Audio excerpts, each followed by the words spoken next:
assunto polêmico. E eu vou falar que é polêmico porque lá no início eu e Pedro discordamos muito disso, muito. Mas eu tenho certeza que hoje ele entende o que eu vou falar aqui para vocês agora. Vigiar ou não meus concorrentes. Eu vou te dar aí 2 segundos para pensar se você vigia ou não seu concorrente. Bom, eu não sei sua resposta, mas eu tô aqui para te provar o porquê que isso é vantajoso ou porquê que isso não é vantajoso, tá bom? Vou começar aqui pelos princípios, nosso primeiro ponto, e quando eu tiver no decorrer da fala, no decorrer da explicação sobre o primeiro ponto, você vai chegar à conclusão se é justo ou não vigiar os seus concorrentes. E quando eu digo vigiar, é porque quando a gente vigia, a gente se compara, tá bom? Então eu quero que você pense nisso. Não é na ação de olho, de vigiar, é na ação da consequência, do que o seu subconsciente faz automaticamente, que é a comparação. Eu escrevi aqui no primeiro ponto, bastidor versus palco, e vocês vão entender melhor o que é isso. Eu e Pedro fizemos um curso muito fantástico de um cara muito foda, e foi nesse curso que eu descobri isso que eu vou falar pra vocês agora. Vocês já foram num teatro? Quando a gente vai num teatro ver uma peça, a gente senta na cadeira e tem lá todo aquele palco lindo, maravilhoso. Tem aquelas pessoas lá fazendo teatro, compondo aquela peça magnificamente. É tudo perfeito. E quando o teatro acaba, a gente aplaude e a gente vai embora. E sabe o que acontece nesse momento? As cortinas se fecham. E eu não sei se você já teve a chance, mas se você pudesse olhar pela beiradinha da cortina, você veria uma loucura. Geralmente o que se vê em bastidores de teatro é uma loucura, é uma bagunça, é uma correria, é sutiã pra lá, é máscara pra cá, é uma confusão, gente falando, gente gritando, gente chorando, gente rindo. É assim que é o bastidor de um teatro. E o que eu tô querendo contar pra vocês com isso? É que é o seguinte, quando você vê o seu concorrente, vou falar para vocês aqui, tá? Imagina que eu vendo doces virtualmente e o meu concorrente, por exemplo, ele tem uma loja física. Ele tem lá uma doceria, uma loja física, ele vende muito. Você quer futuramente chegar no ponto que ele chegou, uma loja física. Então, obviamente, você vai ser esperto e vai determinar quem é o seu concorrente. É quem está um passo além de você ou quem está aqui junto com você um passo atrás. A gente quer como concorrente quem está um passo além, porque isso estimula a gente a chegar lá, correto? Isso definido, então beleza. Você vende na internet, você conhece alguém na sua cidade que tem uma loja física, uma doceria e que ela vende vários produtos lá. Quando você vigia esse concorrente, sabe o que acontece? Você está enxergando isso daqui dele. Bastidor. Mentira, é palco. Me ajuda para rir. Sabe o que acontece? Você está enxergando isso aqui dele, ó. Minha caneta não está muito boa não, mas você está enxergando o palco dele. Quando você olha para aquela doceria linda, maravilhosa, as portas já são incríveis por si só, o ambiente dentro é aconchegante, a luz, as almofadas, os clientes que ele tem e os produtos que estão na vitrine, você está enxergando o palco. Quando você está lá na peça de teatro, que você enxerga o palco limpo, perfeito, as luzes em sintonia com o movimento das pessoas, é o palco. E aí eu te pergunto, é justo que você compare o palco do seu concorrente com o seu bastidor?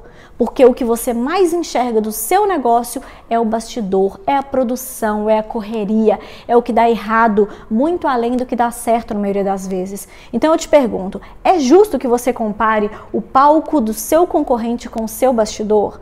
Acredito que não. É injusto com o seu negócio, é injusto com a sua coragem, com a sua persistência. O lance é o seguinte, gente. Você mina a sua coragem, você mina a sua motivação, você se auto-sabota. E por que, Jéssica, que eu não consigo ver o bastidor do meu concorrente? Porque você não está lá dentro, porque você não trabalha para ele.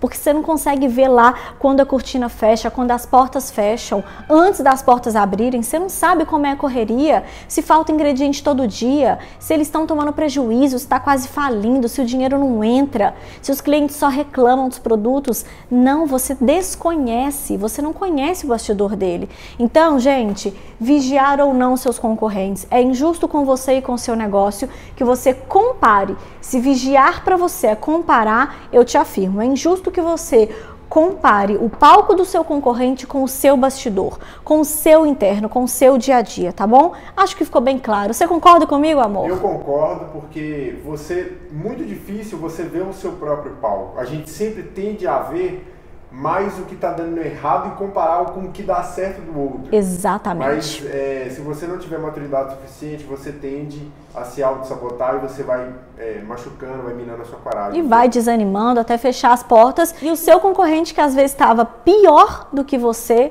acaba saindo na frente porque você desanimou e ele te perdeu como concorrência. Fica a dica aí. Galera, segundo ponto, vigiar ou não meus concorrentes. Presta atenção nisso. Conhecer, sim. Vigiar, não. É esse o conceito que eu quero trazer para vocês aqui nesse vídeo, tá bom? Conhecer o seu concorrente é uma coisa. E o que significa conhecer o meu concorrente? Eu sei os produtos que ele faz, eu experimentei o brownie dele, eu sei o sabor.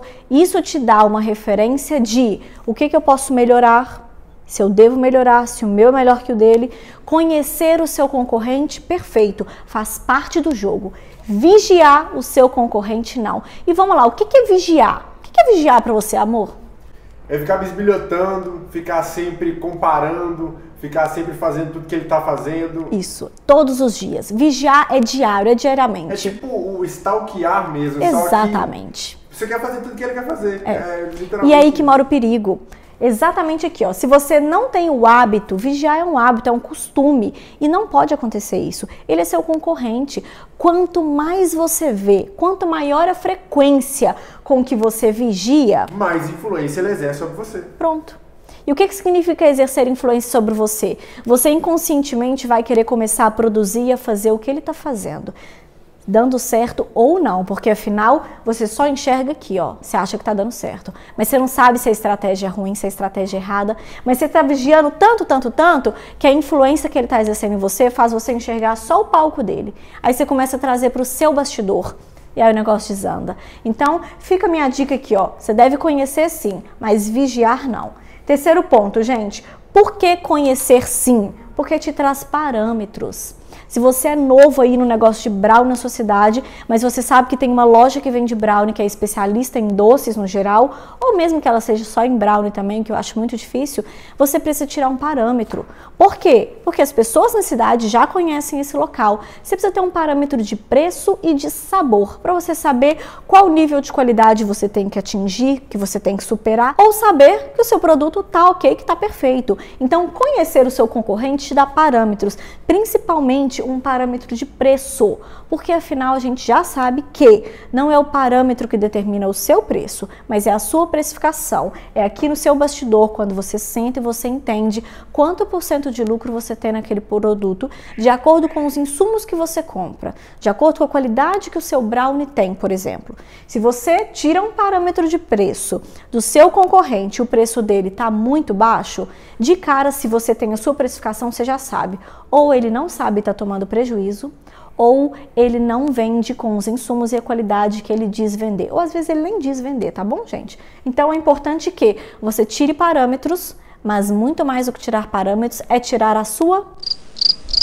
Mas muito mais do que tirar parâmetros é tirar a sua própria... precificação. É isso aí. Quando você faz isso, tira a prova, você tem uma noçãozinha de como é o bastidor do seu concorrente. Por quê? De duas uma.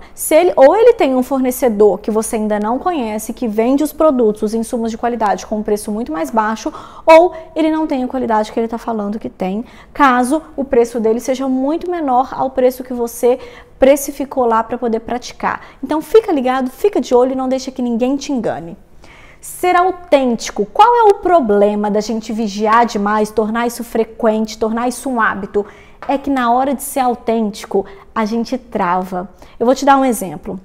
Se você está criando o seu Instagram agora, começou a observar os concorrentes, está vigiando ali, você tende a criar um Instagram, a criar uma marca com um nome parecido daquele que você já conhece. Ou com as mesmas informações ou bem parecidas por causa da influência que ele exerce sobre você. É isso aí. Por exemplo, aí, a gente tem aí, e geralmente, galera, a marca que tá na frente, a marca que lançou-se primeiro, ela tende a ser sempre a referência de nome, ela nunca vai parecer ser a marca que foi copiada. Vou te dar um exemplo, Nike, todo mundo conhece a Nike. Me fala um nome, amor, que você criaria pensando em Nike aí. Taiki, por exemplo. Smike. Tá entendendo? Então, a marca fajuta sempre vai ser a sua, porque a Nike foi criada primeiro. Então, tome cuidado e consiga ser autêntico, se esforce para ser autêntico quando você já tiver muitas referências na cabeça, tá bom? Então, conheça.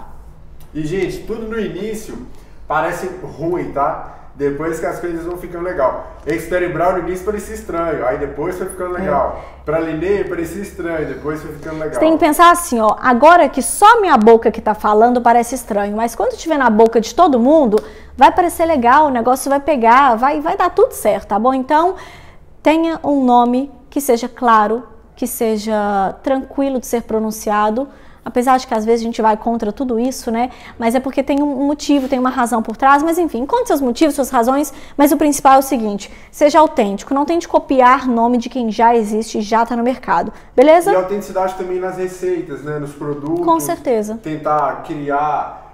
É muito importante você tentar passar qual que é o seu estilo, qual que são as suas personalidade. Crenças, a sua personalidade através daquilo, porque você vai começar a ficar marcado na mente das pessoas por ter aquele perfil. Por algo próprio. E quando você vigia demais, como o Pedro disse, você tende a ser atingido ali na cara pelo que as pessoas estão fazendo. Você tende a ser influenciado pelo que elas estão fazendo. Então conheça, tenha referências, mas não a ponto de ser influenciado inconscientemente, tá bom? Eu vou para o nosso quinto e último ponto, que já está bem escrito aqui, bem claro.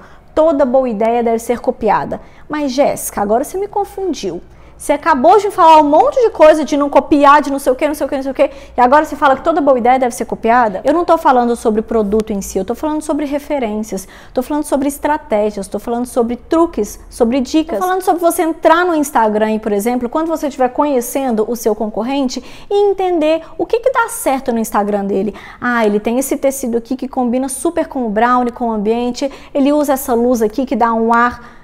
Copia o que está dando certo, copia a boa ideia, copia a boa estratégia, pegue referências aí, principalmente fora do país, blogs internacionais, manda o Google traduzir lá e entende o que as pessoas estão fazendo. São boas referências que podem virar literalmente aí uma cópia. Não tem problema que você copie, desde que seja uma estratégia, uma referência. O que dá certo para o outro pode dar certo para você também. Com certeza. É muito importante. Quando a gente está falando de copiar produto, não. Boa ideia, boas práticas, boas referências. E lógico, sempre trazendo a sua autenticidade, a sua personalidade.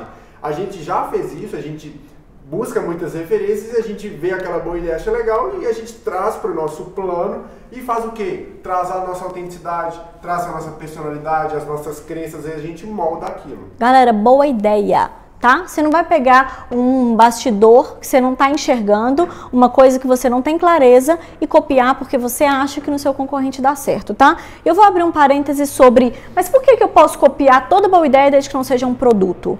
O negócio é o seguinte... Produtos, a gente pega referências de outras pessoas, a gente pega uma coisa aqui, outra ali e junta para ter o seu próprio produto, tá?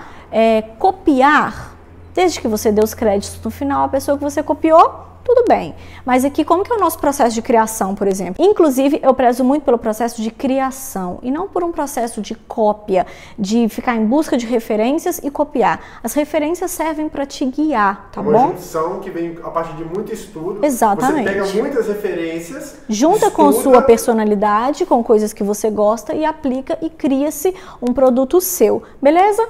Ficou claro, ficou transparente, toda boa ideia deve ser copiada. Eu acho sim que deve ser copiada. Estratégias que estão dando certo, detalhes, truques, vai lá e copia, não tem problema nenhum, ninguém vai te julgar por isso. Sabe por quê? Porque todo mundo faz isso.